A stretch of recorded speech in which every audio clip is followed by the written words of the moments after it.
Hi. Okay, so this is a video for how to throw a bowl. So what you can see me doing first is I am wedging the clay. This just compresses the clay and gets all the air bubbles out, which you want to do before you throw anything. To wedge, you're going to want to put as much weight as you can on top of the clay, and then you're going to kind of push down on it, almost like you're moving a ball of clay forward. I then form it into a dome shape, so when I throw it down on the wheel, it doesn't create any air pockets underneath. I make sure to wet the wheel first before I throw the clay down, and then after I do, I seal it with one of my fingers. The next step is now to center the clay. So I first put my elbow in between my belly and my leg, and I push forward with that arm, and with the other arm and hand, I push in the opposite direction. So I push towards me and away from me at the same time. Once you cone up, then you have to cone down. And to cone up and down, you have to use both your hands with equal force from going outwards and coming inwards.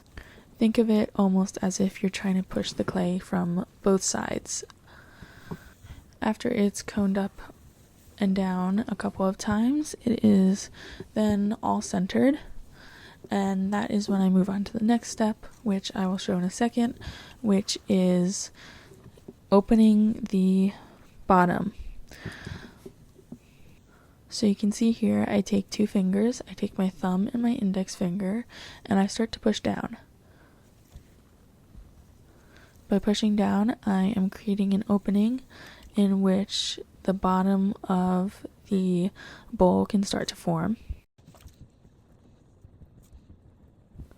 So after I think I have opened the bottom enough, I take a needle tool and I stick it into the clay. After I stop the wheel first, I stick it into the clay, and then I take my finger, I take it all the way down on the needle tool until I hit the bottom. I then can take it out, and I can see from where it hits the bat to where my finger was is the thickness of the clay at the bottom. So we want about 1/4 of an inch thickness, so that gives us room to trim once our pot becomes leather hard. Now what you see me doing is I'm starting to lift up the walls. What you want to do is you want to take both hands, you want to make sure they're touching in some way. You put one hand on the outside and one hand on the inside, and you're going to want to make sure that they're at different levels. The inside one always on top. And this makes sure that you are pushing the clay upwards instead of just condensing it into itself if you were to hold your hands level with each other. So you see I take a couple tries to get the walls up as high as I like, and usually you would aim for about 3 pulls, but don't expect to get that on your first try. It's tricky. So now you see me, I'm cleaning out the inside to make sure there's not too much water pulled up in the inside. And then I also add water to the outside. You want to also continuously add water so that your hands don't stick to the clay, which then can cause torque and then can rip your clay apart and ruin your piece, which you do not want.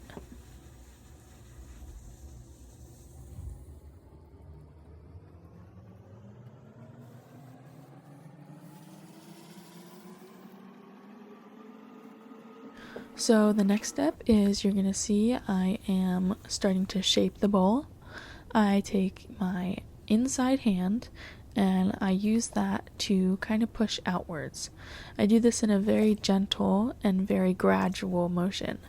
If you go out too fast with the shaping, it can cause your bowl to go flat or can spin all the way out, which we do not want, or tear, which would not be good. So then now, once you see that I have gotten the shape I want, I then take a rib, in a kidney-shaped rib, and I go from the bottom. I hold it at a 45-degree angle. I go from the bottom and I go up. This is just going to further help with shaping and get a very smooth, consistent shape within the bowl. And we don't want to worry about the outside of the bowl right now because that is going to be fixed in trimming. So we're just focused on the inside right now while we're throwing. So right here you see me, I am running my fingers up the bowl just to make sure I didn't miss any spots where there's a little lumps. And you want to make sure that if there are lumps, you go back in with that rib and you want to get those out. And patience is key with the rib. What you really want to do is you want to make sure you're holding it steady, and if you find a lump, you take your time and it will eventually get out, but don't rush it. Rushing it will mess it up. So now what you see me doing is I'm taking the excess clay off the bottom of the bowl. I use like a wooden knife tool, and so what I first do is I hold it at I think a 45-degree angle, as you can see there. I hold the sharp blade against the bowl and I go down until I hit the bat. And then what you want to do is you want to make sure that there is water in between the bowl and the bit that you just scraped up. What I do is I hold the stick and I point it in between where the trimming is and the bowl. I squeeze some water onto the tool and that helps it from not sticking to the bowl. Once I have then finished with that, I go over and grab a paper towel and I place it on top of the bowl and make sure all sides of the rim is touching. This helps with keeping the bowl perfectly circular when I am moving it over to another bat. And then finally, to take the bowl off the wheel, I put some water onto the wheel and then I slide my wire tool through the bottom a couple times, and then I dry my hands, and then I slide it off the wheel slowly and onto the other bat, and you're done. So once the bowl has reached leather hard stage, I go in and measure the bottom so I know how much of the bottom I have to trim off, and so I don't trim off a hole in the bottom. And so then now I start centering it on the bat. What I do is I take my finger, I hold it very steady, and I hold it up against the bowl. And so I see where it hits the bowl. I spin it around about once. And so where it makes a marking, I take my fingers and I push it in the opposite direction. So I push it more towards the center. And once you do this after a little while, it's gonna get to the center. It's not gonna be perfect, but it's gonna be good enough to trim with. And so you want to do this over and over again until you have it perfectly centered. And then what I do is I take 3 lumps of clay and I roll them into little logs, and I'm going to place them all around the bowl so that it stabilizes them. And make sure it's a little wet around them so that they stick properly. So you see I'm placing them at the base.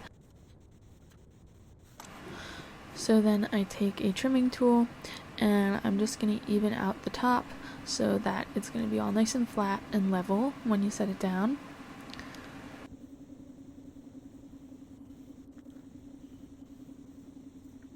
And then I go around the sides and I even out all of the clay so it has a nice even continuous shape.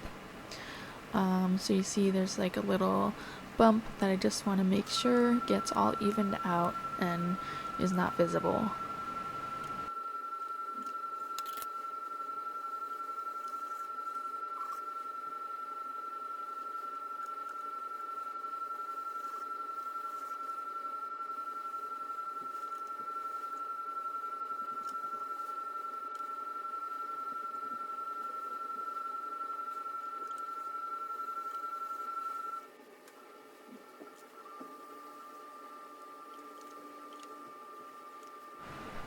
So now what I'm going to do is I'm going to go and make the foot ring. So what I do is I kind of make a ledge. So I go down into the bowl. I then smooth out the little bit that I just went down on so that there's no harsh lines or a discontinued section. So then what I do is I make the foot, I make a little ledge. I kind of round it out so that it's easier to hold. Keep smoothing it out. Yep, I make it a little rounded on the foot, so it kind of contours to your fingers when you hold it.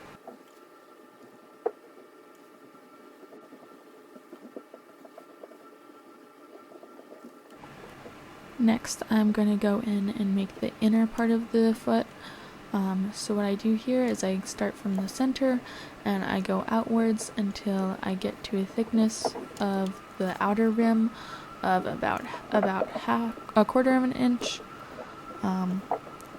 And that little raised part is where the actual foot is going to be touching the table. And so I just make this like into like a little ledge. I get all the corners nice and smooth, make sure it's the thickness I want, the depth I want, and remember before we measured the bottom, so we know that we have a good amount of clay to trim off, and this also helps it get lighter and just makes it look nice. So then next what I like to do is I take a metal rib, a metal kidney rib, and I like to go and use it. I like to curve it and use the flat side to kind of burnish the sides and compress all the clay. And then I go ahead and sign it, and you're done.